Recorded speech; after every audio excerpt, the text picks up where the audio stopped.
लेखक दीपक तांबोळी. सांगा मला काय काय आणायचं ते मी घेऊन येतो.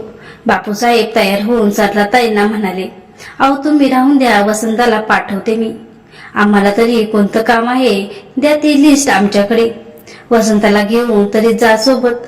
नको नको, तुमच्या मदतीला राहून द्या. सरलाताईंनी थोड्या नाखुशीने सामानाची यादी त्यांना दिली. बापूसाहेब घराबाहेर पडले. सरलाताई त्यांच्या पाठमोऱ्या आकृतीकडे पाहत राहिल्या. एवढा मोठा माणूस आज भाज्या आणि किराणा आणण्यासारख्या क्षुल्लक कामासाठी बाहेर पडावा हे त्यांच्या मनाला पटत नव्हतं.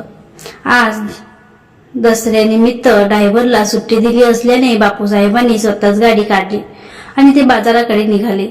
आज दसऱ्याचा बाजार तुडुंब भरला होता. एका गल्लीत गाडी पार्क करून ते बाजारात शिरले. त्यांना आपल्या तरुणपणाची आठवण आली. दसऱ्याच्या दिवशी ते असेच भाजी बाजारात घेऊन खरेदी करायचे. सोबत मुलं असली की अजूनच मजा यायची. त्यांचे प्रश्न आणि मागण्या यांचा भडीमार असायचा. एकट्याने खरेदी करण्यात मजा नाही, ते मनाशीच फुटफुटले. मग त्यांनी भरपूर भाज्या, झेंडूची फुलं खरेदी केली. एक किराणा दुकानात जाऊन सरलाताईंनी लिहून दिलेल्या वस्तू खरेदी केल्या. स्वीट मार्केटमध्ये जाऊन त्यांचे आवडीचे मोतीचूर लाडू आणि संध्याकाळी भेटायला येणाऱ्यांना साठी पेढे घेतले. लहान मुलांसाठी चॉकलेट्स घेऊन ते घरी आले. पिशव्या भरभरून त्यांनी आणलेला बाजार पाहून सरलाताईंना आनंद झाला आणि आश्चर्यही वाटलं. अहो, इतक्या भाज्या घरात आपण इनमिन 2 माणसं कधी संपणार हे? असून द्या हो, आज इतक्या वर्षांनी बाजारात गेलो, इतक्या ताज्या हिरव्यागार भाज्या पाहून मोह आवरला नाही. सरलाताई मनाशीच हसल्या. आपल्या नवऱ्याने असं सामान्य माणसासारखं वागलेलं पाहून त्यांना समाधान वाटलं. विश्वासराव शिंदे उर्फ बापूसाहेब म्हणजे जिल्ह्यातलं मोठं प्रस्थ. एका सरकारी बँकेचे चेअरमन. बापूसाहेब या नावानेच ते प्रसिद्ध होते. जिल्ह्यात कोणत्याही पक्षाची सत्ता येऊत, बँकेत मात्र विश्वासरावांचंच पॅनल जिंकून यायचं. पॅनलमध्ये इतर सदस्य कोण आहेत याच बँकेच्या सभासदांना काहीही घेणं देणं नसायचं. त्यात बापूसाहेब आहेत म्हणजे झालं, इतकी लोकप्रियता बापूसाहेबांची होती. बापूसाहेबांचं संघटन कौशल्य वादित होतं. कोणत्या माणसाला कसं ताब्यात ठेवायचं हे त्यांना माहीत होतं. अगोदर फक्त जिल्ह्याच्या ठिकाणी असलेली त्यांची बँक जिल्ह्याच्या खेड्यापाड्यात पोहोचली होती. प्रत्येक शाखा आधुनिक होती आणि जवळजवळ प्रत्येक गावात बँकेचं एटीएम होतं. या सर्व मागे बापूसाहेबांचं अफाट कर्तृत्व होतं. जिल्ह्यातल्या सगळ्या पक्षाच्या आमदार खासदारापासून ते खेड्यापाड्यातल्या गरीब शेतकऱ्यांपर्यंत सगळ्यांशी बापूसाहेबांचे प्रेमाचे संबंध होते. कर्ज वाटपात जशी बँक जिल्ह्यात अव्वल होती, तशी कर्जफेडीतही आघाडीवर होती. बँकेचा NPA अतिशय कमी होता. कारभार तर इतका पारदर्शी होता की रस्त्यावरच्या माणसाने जरी चौकशी केली तरी त्याला एकही चूक दिसू नये. बँकेतला भ्रष्टाचार म्हणजे फक्त चहापाणी करणं किंवा खूप झालं तर सगळ्या स्टाफला पेढे वाटणं. बापूसाहेबांची लोकप्रियता बघून त्यांना बऱ्याचदा राजकीय पक्षाकडून लोकसभा, विधानसभा निवडणूक लढायच्या ऑफर्स यायच्या. पण बापूसाहेबांना बँकेला निवडणुकीचा आखाडा बनवायचं नव्हतं किंवा बँकेच्या कारभारात राजकीय पक्षांना शिरूही द्यायचं नव्हतं. ते स्वतः जन्मतः गर्भ श्रीमंत होते. गावाकडचे प्रचंड शेती होती. शहरात 2 3 स्टार हॉटेल्स होती. वडिलांच्या नावाचे एक इंजिनिअरिंग कॉलेज होतं. मुलीचं लग्न होऊन ती जर्मनी स्थायिक झाली होती. मुलगाही सॉफ्टवेअर इंजिनियर होऊन हैदराबादला एका मल्टीनॅशनल कंपनीत नोकरी करत होता. त्यांची बायकोही डॉक्टर होती. बापूसाहेबांनी एक नवरा म्हणून आणि एक बाप म्हणून त्यांची सर्व कर्तव्य पार पाडली होती. त्यात ते समाधानी होते. बँकेसोबतच बापूसाहेब किमान डझनभर संस्थेचे अध्यक्ष होते आणि त्यांच्या अकुशल नेतृत्वामुळे सर्व संस्था भरभराटीला आल्या होत्या. असं म्हणतात की हवा फिरायला आणि नशीब बदलायला वेळ लागत नाही. यावेळी बँकेच्या निवडणुका जशा जवळ येऊ लागल्या तसं बँकेतलं वातावरणही बदललं. संचालक मंडळाच्या तरुण संचालकाच्या महत्वाकांक्षा जागृत होऊ लागल्या. अनेक वर्षापासून सत्ता भोगणाऱ्या बापूसाहेबांनी आता तरुणाईला संधी द्यावी असं खळखळीत बोललं जाऊ लागलं. पण इतक्या मेहनतीने डबघाईला आलेली बँक उत्कर्षाला आलेलं बापूसाहेब सहजासहजी पद सोडणार नव्हते. त्यांनी निवडणुकीत हरणंही कठीण होतं. ही गोष्ट माहीत असणाऱ्या संचालकांनी नको ती गोष्ट केली आणि राजकीय पक्षाची बँकेत एंट्री करून दिली. बापूसाहेबांचे सगळ्याच राजकीय पक्षाशी चांगले संबंध असले तरी बँकेच्या व्यवहारापासून बापूसाहेब त्यांना दूरच ठेवलं होतं. हीच गोष्ट पक्षांना खटकत होती. तर बऱ्याच संचालकांना बापूसाहेबांचं मी खाणार नाही आणि कुणाला खाऊन देणार नाही हे तत्व खटत होतं. बापूसाहेबांना खाली खेचायचे प्लॅन शिजू लागले. संचालक मंडळातल्या सदस्यांची चाचपणी सुरू झाली. बापूसाहेबांबद्दल कुणाची तक्रार नसली तरी बदल सगळ्यांनाच हवा होता. मग बापूसाहेबांच्या सर्वात विश्वासू संचालकाला फोडण्यात आलं. चेअरमन पदे लालूच त्याला देण्यात आली. एवढ्या मोठ्या बँकेचे चेअरमन पद कुणाला नको होतं? त्यात आपल्या महाराष्ट्राला विश्वासघाती फार मोठी परंपरा लाभलेली मासा अगदी सहजासहजी कळला लागला. गुप्त बैठक झाली. बाकीच्या संचालकांनी भावी चेअरमनकडून आपल्या सोयीचे कमाईचे विभाग मागून घेतले. बापूसाहेबांना काहीतरी घडतं याची कुणकुण लागली होती. पण प्रत्येक निवडणुकीच्या वेळी असंतुष्ट महत्वाकांक्षी दुखावलेले लोक अडचणी निर्माण करतातच हे त्यांना माहीत होतं. आपल्याच गटातील माणसं आपल्या विरुद्ध कारस्थान करतायत याची मात्र त्यांना कल्पना नव्हती. निवडणूक झाली. अपेक्षेनुसार विरोधी पॅनल भुईसपाट झालं आणि बापूसाहेबांचे पॅनल सर्व जागा मिळून विजयी झालं. पदाधिकारी आणि संचालक मंडळ निवडणीसाठी सभा झाली.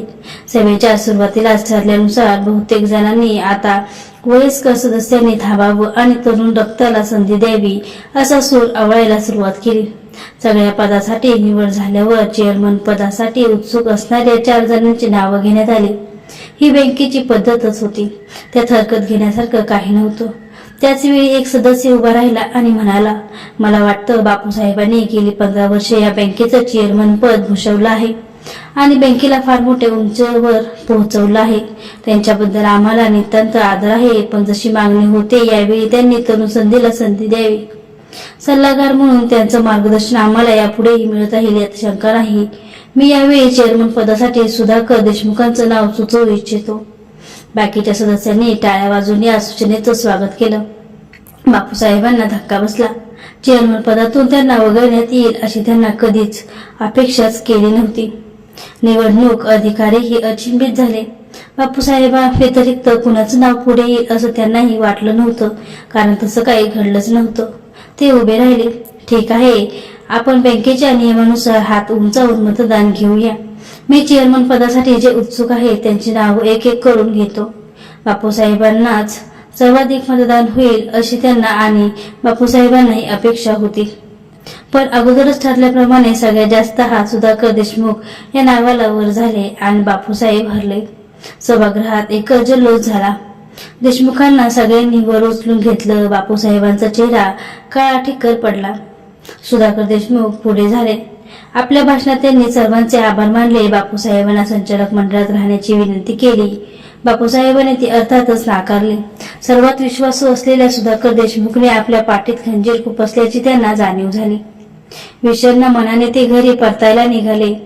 बँकेसाठी त्यांनी केलेला त्याग, बँकेच्या प्रगतीसाठी झपाटलेल्यासारखी घेतलेली मेहनत, त्यामुळे कुटुंब, नातेवाईक, मित्र यांच्याकडे झालेले दुर्लक्ष, शेतीची झालेली हेडसांड सगळं त्यांना आठवू लागलं.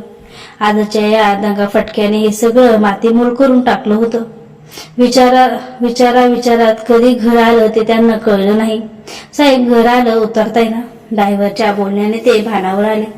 कारचा दरवाजा उघडून ते आत शिरणार तोच ड्रायव्हरने त्यांना आवाज दिला. साहेब, 1 मिनिट. वळून त्याने ड्रायव्हरकडे पाहिलं. तो पुढे आला आणि त्याने एकदम त्यांचे पाय धरले. अरे, हे काय करतोयस? उद्यापासून मला नवीन चेअरमॅन साहेबांच्या गाडीवर जावं लागेल.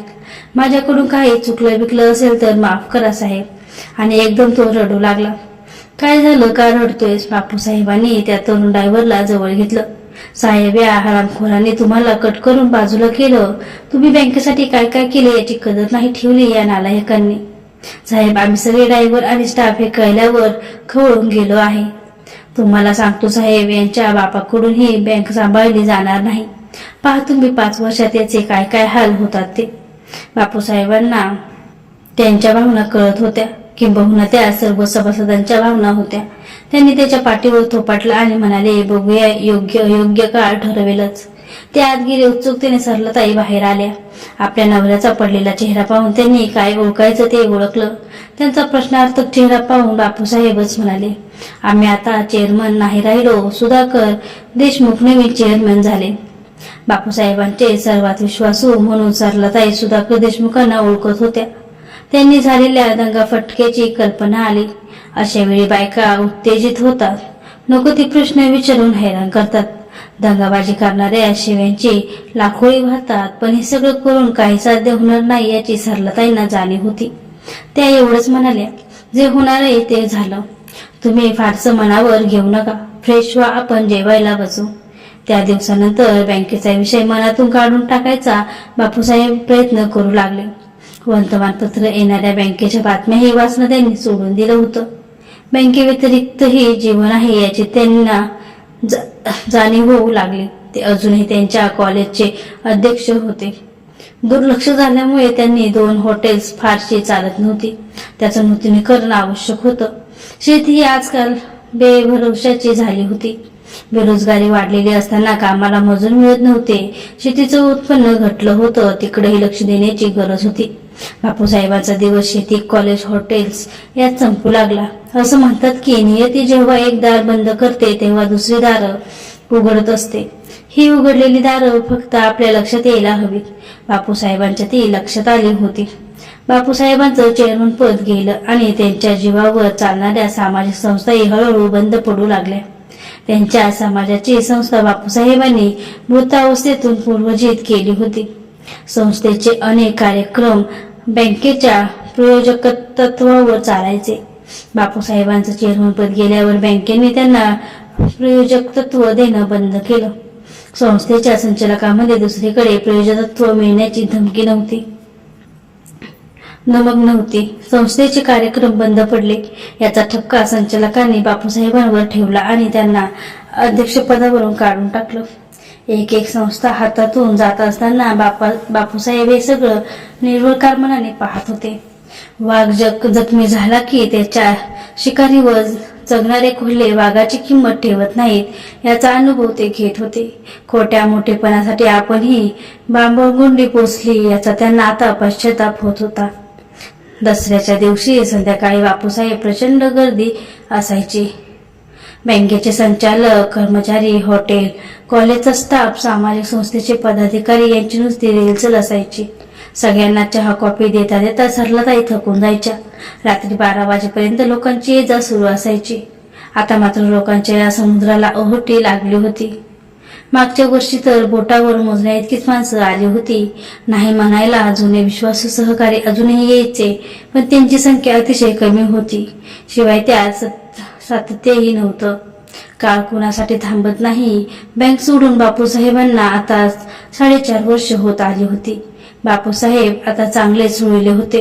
या दरम्यान त्यांच्या कॉलेजला उत्कृष्ट कॉलेजचा पुरस्कार मिळाला. नूतनीकरणामुळे हॉटेलचा दर्जा वाढला. धनाढ्य लोकांची लग्न समारंभासाठी पहिली पंगत पसंती त्यांच्या हॉटेलला मिळू लागली. कमी पाऊस पडूनही विविध तंत्रज्ञानामुळे आणि चांगल्या नियोजनामुळे बापूसाहेबांच्या शेतीचं उत्पन्न दुप्पट झालं होतं. पुढच्या वर्षी बँकेची निवडणूक होती. आपण उभे राहिलो तर नक्कीच निवडून येऊ याची बापूसाहेबांना खात्री होती. मात्र बँकेचं राजकारण कोणत्या वळणावर गेले हे सांगता येत नव्हतं. निवडून आलो तरी विद्यमान संचालक मंडळ त्यांना चेअरमन पदाची संधी देईलच याची खात्री देता येत नव्हती. संध्याकाळी बापूसाहेब तयारी करून एकटेच देवीच्या मंदिरात गेले. देवीच्या पाया पडताना आई भावानी यावर्षी तरी माझं चेअरमन पद मला मिळवून दे असं मागायचे त्यांना तीव्र इच्छा झाली. पण का कुणास ठाऊक मागणं मागताना त्यांची जीभ काही रेटली नाही. आपट्याच्या पानाचं सोनं घेऊन ते परतले. सरलाताईंनी नेहमीप्रमाणेच घर छान सजवलं होतं. अंगणात सुंदरशी रांगोळी काढली होती. आयुष्यात प्रथमच बापूसाहेबांनी ती रांगोळी निरखून पाहिली. त्यांना ती फार आवडली. घरात आल्यावर ते सरलाताईंना म्हणाले देखील, वा, फार सुंदर रांगोळी काढली आणि घरही छान सजवले. सरलाताई हसल्या. अहो, त्यात नवल काय ते, दर दसऱ्याला असंच असतं आपलं घर. या वर्षी तुम्ही लक्ष देऊन पाहिलं म्हणून तुम्हाला ते जाणवतंय. लग्न होऊन आता 30 वर्ष लोटली होती आणि बायकोतल्या कलागुणांची आपल्याला आता ओळख व्हावी याची बापूसाहेबांना खंत वाटली. हळूहळू कॉलनीतले रहिवासी, कॉलेज, हॉटेलचा स्टाफ सोनं द्यायला घरी येऊ लागले. इतक्या फुरसतीने बापूसाहेब त्यांच्याशी पहिल्यांदाच गप्पा मारत होते. मग नातेवाईकांची ये जा सुरू झाली. बापूसाहेबांचं चेअरमन पद जाऊन आता 4 वर्ष झाली होती तरी सुद्धा बापूसाहेब, तुम्ही आता चेअरमन नाही ना? परत कधी आहेत निवडणुका? परत चेअरमन व्हायचे तुमचे चान्सेस किती आहेत? असे प्रश्न वारंवार विचारून जखमांवर मीठ चोळण्याचे प्रकार चालूच होते. चेअरमन असताना बापूसाहेबांचे वारंवार वृत्तपत्र झळकणारे फोटो, बातम्या पाहून कुणी कौतुक केल्याचं बापूसाहेबांना आठवत नव्हतं.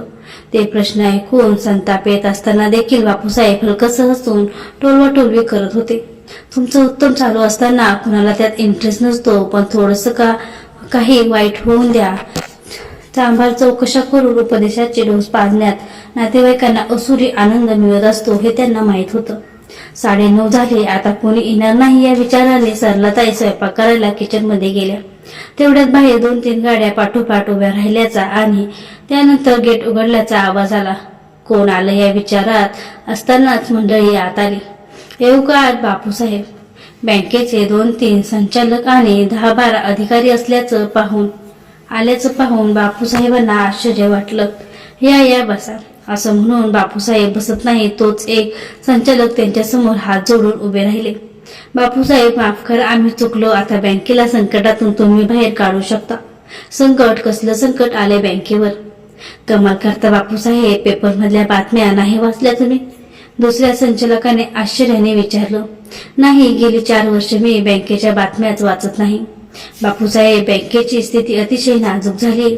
खेड्यापाड्यातल्या बऱ्याचशा शाखा बंद पडल्या आहेत.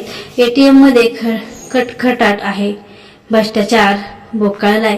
कुणी कोणाचं ऐकणं झाले. मुदत ठेवीचे पैसे परत मिळत नसल्याने कस्टमर येऊन रोज भांडण करतायत. अहो, तुम्ही पण तर संचालक आहात का नाही? तुम्ही पदाधिकाऱ्यांना खडसावत. बापूसाहेब संतापून म्हणाले, अहो चेअरमन, भ्रष्टाचारांना पाठीशी घालतायत म्हटल्यावर आम्ही तरी काय करणार? आणि तुम्ही कर्मचारी युनियनच्या अध्यक्षाकडे पाहून बापूसाहेब म्हणाले, तुमची युनियन काय करते? साहेब, आम्ही त्यांना नोटीस दिली. आमचे पगार रेग्युलर झाले नाही तर आम्ही संपावर जाणार आहोत. बापूसाहेबांनी कपाळावर हात मारून घेतला. अहो, बँकेच्या भल्यासाठी कोणी काहीच करणार नाही का?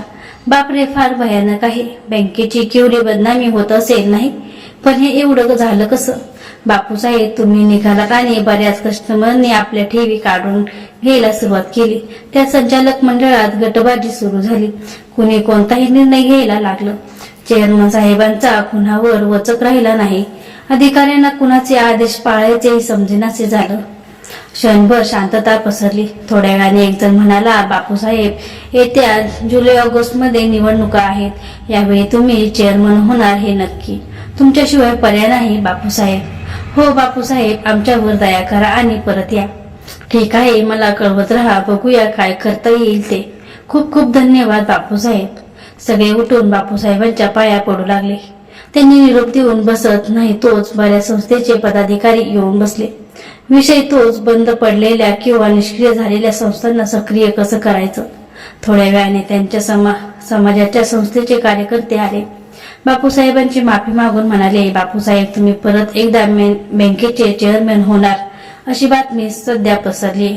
झालं गेलं विसरून जा. आम्ही सर्वांनी तुम्हाला परत एकदा अध्यक्ष करायचा निर्णय घेतलाय. सध्याच्या अध्यक्षाचं काय? अहो, त्यांना काय अध्यक्ष म्हणायचं? 4 वर्षात एकही कार्यक्रम घेतला नाही त्यांनी. कुणाकडून 100 रुपये आणण्याची सुद्धा लायकी नाही त्यांची. बापूसाहेब हसले. आपल्या मागेही हे असंच आपल्याबद्दल बोलत असतील याची त्यांना खात्री होती. तेवढ्यात बँकेतल्या विरोधी पॅनलचे लोक आले. त्यांना पाहून बापूसाहेब आश्चर्यचकित झाले. बापूसाहेब, तुमच्याच विश्वासू मित्रांनी तुमच्याशी दगाबाजी केली. बघितलं ना, काय धूळदाण उडवली बँकेची. आता त्या पॅनलमध्ये जाऊच नका, आमच्या पॅनलमध्ये या. आपण त्यांना धडा शिकवू. यावेळी विजय आपलाच आहे. आणि हो, आमचे चेअरमन तुम्हीच बरं का. बापूसाहेब फक्त हसत होते. चहा पिऊन ते सगळं गेल्यावर सरलाताईने स्वयंपाकाला सुरुवात केली. टेबलवर ताटं घेतली. तेवढ्या दारावरची बेल वाजली. बापूसाहेबांनी स्वतः उठून दार उघडलं.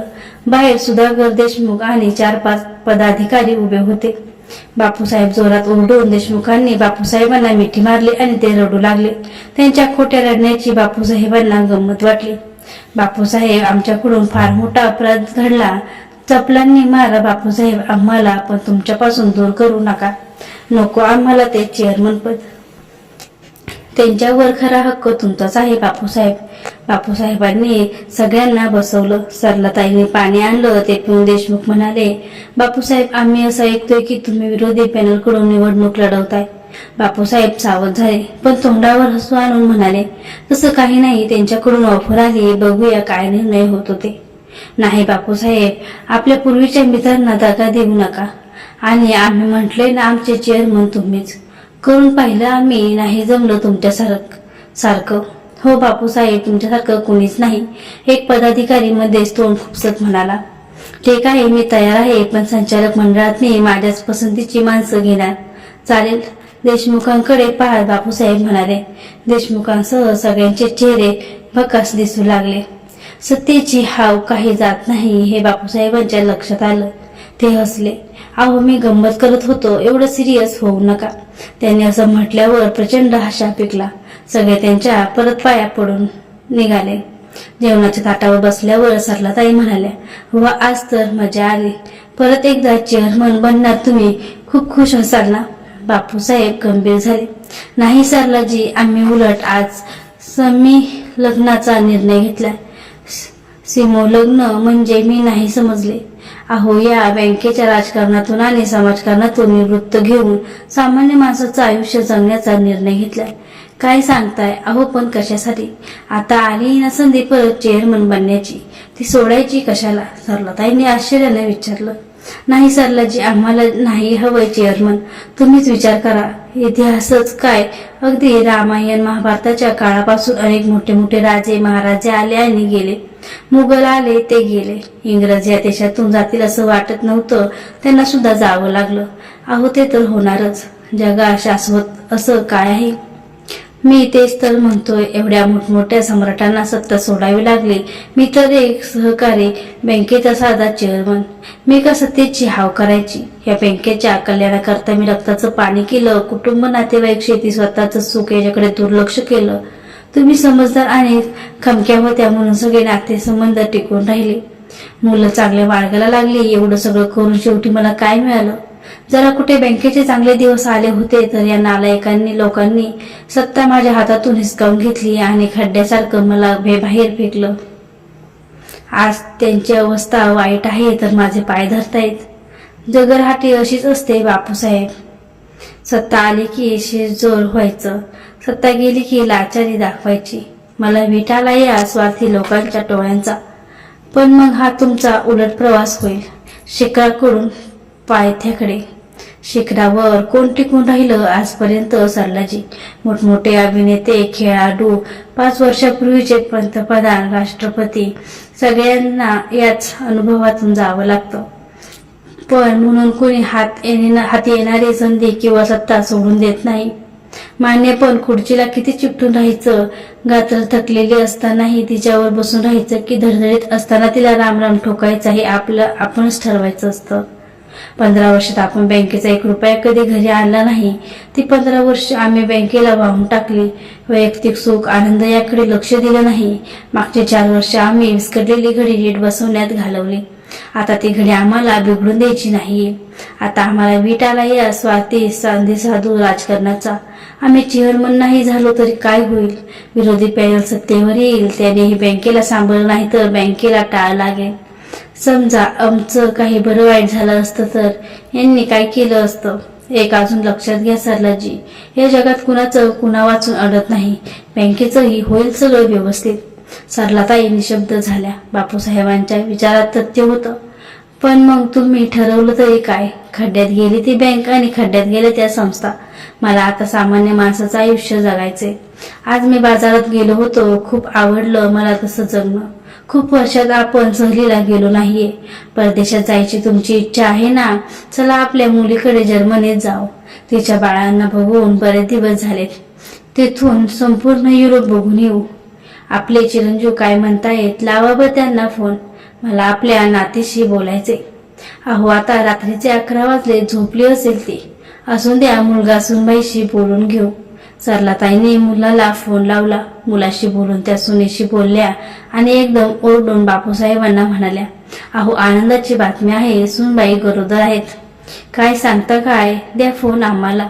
सुनेचं अभिनंदन करून ते म्हणाले, सुनबाई, तुमच्या पहिल्या बाळातपणाला आम्ही येऊ शकलो नाही, पण यावेळी तुम्ही काळजी करू नका. तुम्हाला 7वा महिना लागला की आम्ही दोघंही येऊ आणि तुमचं बाळातपण झाल्यावर आमचा नातू वर्षाचा होईपर्यंत तिथंच राहू. आम्हाला आता आजोबांचं कर्तव्य पार पाडायची ओढ लागली. त्यांच्या मुलाने फोन घेऊन त्यांना बँकेबद्दल विचारलं. आता बँक काही नाही, आता फक्त कुटुंब. आम्ही आता युरोपला जातोय, तिकडून आलो की येतोच तुमच्याकडे. आमची नात जागी आहे वाटतं, थांबा जरा मी व्हिडिओ कॉल करतो. आणि मग व्हिडिओ कॉल सुरू करून ते पिटुकल्या नातीशी बोलत बसले. तिचं ते गोड बोलणं, चेहऱ्यावरचे निरागस भाव पाहून त्यांना त्यांच्या मुलाच्या बालपणाची आठवण झाली. त्या आठवणीने त्यांना एकदम भरून आलं. शेवटी आपल्या नातवंडामध्येच तर आपण मुलं बघत असतो. त्यांच्या डोळ्यात अश्रू टपकू लागले, पण त्यांनी ते थांबवले नाहीत. सामान्य माणसाचं जीवन खरंच सुखद असतं याचा त्यांना प्रत्यय येऊ लागला होता. लेखक दीपक तांबोळे यांनी ही कथा लिहिली आहे. मित्रांनो, तुम्हाला कथा कशी वाटली कमेंट करून नक्की सांगा. आवडली असेल तर लाईक, शेअर आणि सबस्क्राईब करायला विसरू नका.